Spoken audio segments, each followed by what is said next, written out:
इस वीडियो में हम देखेंगे कि सी प्रोग्रामिंग भाषा में निर्धारण चिन्ह यानी असाइनमेंट ऑपरेटर्स कौन कौन से हैं और उनका प्रयोग हम कैसे कर सकते हैं। सर्वप्रथम निर्धारण चिन्ह बाइनरी होते हैं, यानी उन्हें दो ऑपरेंड की आवश्यकता होती है, यानी उनके दोनों तरफ एक एक राशि होना चाहिए, या चर हो या कोई व्यंजक हो। अब देखते हैं कि निर्धारण चिन्हों की परिभाषा क्या है।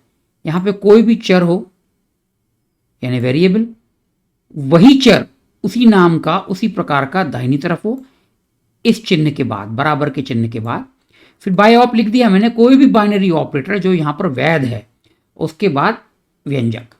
यदि यह स्थिति है तो इसको हम एक नया ऑपरेटर बना सकते हैं, चर यानी वही चर का नाम, और बाय ऑप यानी जो बाइनरी ऑपरेटर या बाइनरी चिन्ह हमने यहाँ पर लिया है वही, और उसके तुरंत बाद यह बराबर का चिन्ह। तो ये एक नया असाइनमेंट या ऑपरेटर या निर्धारण चिन्ह बन जाता है और वही व्यंजक इधर आ जाएगा। ठीक है।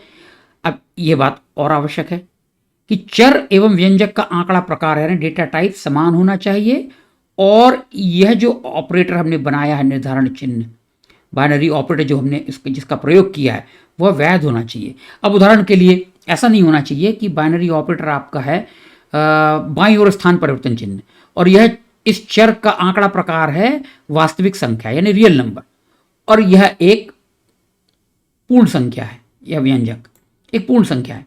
तो हमें पता है कि बाईं ओर स्थान परिवर्तन चिन्ह या दाहिनी ओर स्थान परिवर्तन चिन्ह जो होते हैं वो मात्र पूर्ण संख्याओं पर ही लागू होते हैं।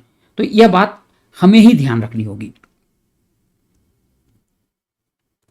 अब देखते हैं इनके उदाहरण, निर्धारण चिन्हों के प्रयोग हम देखते हैं।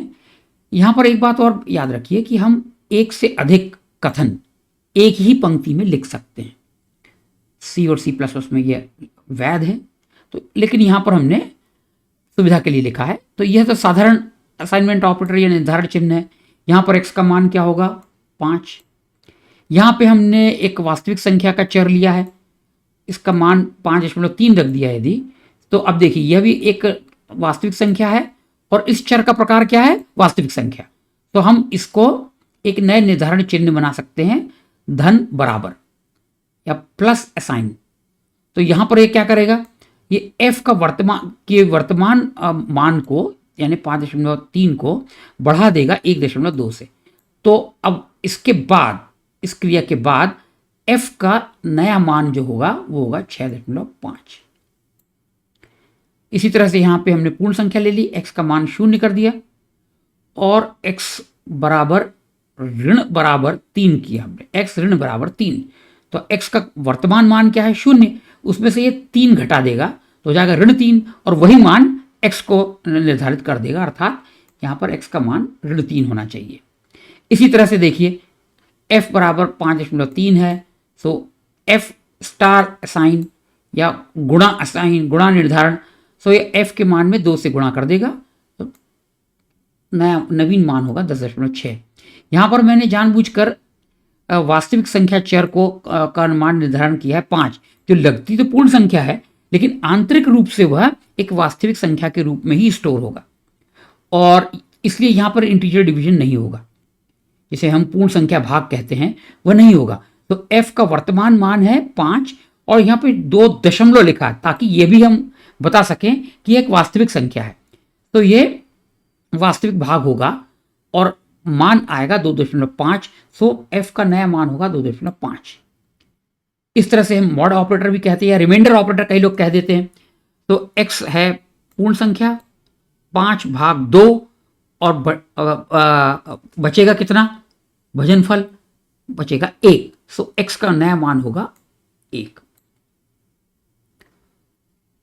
यहां पर यह बिटवाइज बिट परक एंड है, तो इसका मान आ जाएगा 0। यह बिट परक और है, तो इसका मान आ जाएगा 7। आप इसकी गणना करके देख सकते हैं। यह बिट परक एक्सक्लूसिव और, बिटवाइज एक्सक्लूसिव और, तो यहां पे इसका मान आ जाएगा x बराबर 7।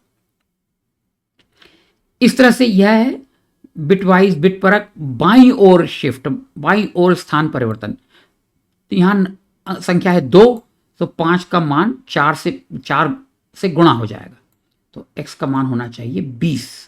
इसी तरह से यदि हमने फिर से मान इसका निर्धारित कर दिया 5, तो दाहिनी ओर 2 बिट स्थान से हम इसका स्थान परिवर्तन करेंगे बाईं ओर, तो इसका मान आ जाएगा 1। मैंने एक छोटा सा प्रोग्राम बनाया हुआ है, तो हम देखते हैं कि इन चिन्हों का प्रयोग हम किस तरह से कर सकते हैं। दाहिनी तरफ मैंने यह स्रोत प्रोग्राम लिखा हुआ है। अब मैं चाहता तो ये एक से अधिक कथन एक ही पंक्ति में लिख सकते थे, ताकि ये स्क्रीन के जो बाहर जा रही पंक्तियां वो भी हमें दिखाई देती, लेकिन सुविधाजनक होता है या पढ़ने के लिए, समझाने के लिए, इसलिए मैंने एक पंक्ति में एक ही कथन लिखा हुआ है। तो चलिए हम इसको चलाते हैं प्रोग्राम को। ये देखिए, प्रथम प्रिंट एफ, एक्स का मान तो वही होगा जो हमको मालूम है, तो ये हो गया 5। यहां ये ध्यान देने योग्य है कि एफ का मान क्या होगा 6.5, क्योंकि 5.3 इसमें 1.2 जोड़ देंगे तो 6.5, लेकिन ये क्या प्रिंट करेगा 6.5 और 5 शून्य उसने और डाल दिए। मैंने किसी पिछले वीडियो में बताया है कि स्वयमेव व्यवस्था में यानी डिफॉल्ट सिचुएशन में सी प्रोग्रामिंग भाषा क्या करती है कि वास्तविक संख्याएं जब प्रिंट करती है तो दशमलव के बाद 6 अंकों तक का मान प्रिंट करती है, इसलिए उसने दशमलव के बाद 6 अंक प्रिंट किए। यहां पर x का मान ऋण 3 होगा, ये देखिए आप ऋण 3 किया उसने प्रिंट, क्योंकि ये पूर्ण संख्या है। अब यहां पर इसका मान 2 से गुणा कर दिया जाए तो देखिए कितना प्रिंट करेगा 10.6, लेकिन फिर उसने 0 और प्रिंट कर दिए ताकि दशमलव के बाद 6 अंक प्रिंट हो। यहां पर भी उसी तरह से उसका मान आया 2.5।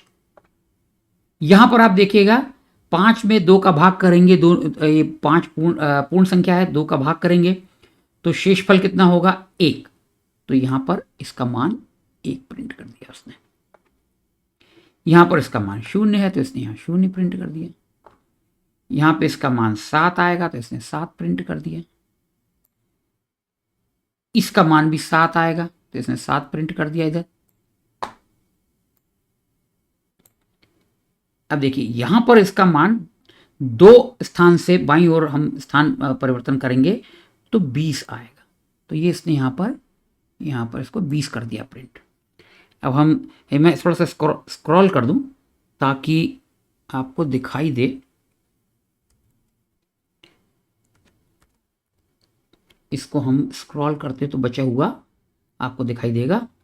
ये देखिए आप, यहाँ पर ये 20 आया था, इसका मान 20 होगा, यहाँ कर दिया था इसने। अब ये प्रिंट क्या करेगा 1 प्रिंट करेगा, क्योंकि यह मान कितना है 5 को 2 बार दाहिनी ओर करेंगे, इंटीजर डिवीजन कह सकते हैं आप, पूर्ण संख्या भाग, तो आएगा 1, क्योंकि 5 को 1 बार आप दाहिनी ओर स्थान परिवर्तन करेंगे तो हो जाएगा 2, और 2 को 1 बार और करेंगे तो हो जाएगा 1। यहां पर मैंने जानबूझकर यह कथन लिखा है, कोई आवश्यक नहीं है कि हम यहां पर इसका मान निर्धारण करें और फिर यहां पर अलग से लिखें। इस तरह के जो निर्धारण चिन्ह हैं उनको हम सीधे यहां पर इसका प्रयोग कर सकते हैं। तो सब उदाहरण के लिए x का मान मैंने 5 रखा है, इसमें 2 मैंने जोड़ दिया तो x धन 2 7 होता है, तो हम सीधे इसको यहां पर ऐसे लिख सकते हैं। तो होगा क्या कि x का मान 2 से बढ़ेगा और वही नया मान x में आ जाएगा, तो जो पूरी जो गणना होगी वो जो मान आएगा वो यहां आ जाएगा, तो वह मान प्रिंट हो जाएगा। तो ये देखिए इसने फिर से प्रिंट कर दिया यहां पर 7। तो इस तरह हम देखते हैं कि हम सी प्रोग्रामिंग भाषा में विभिन्न निर्धारण चिन्हों का प्रयोग हम किस तरह से कर सकते हैं। इस वीडियो में इतना ही, धन्यवाद।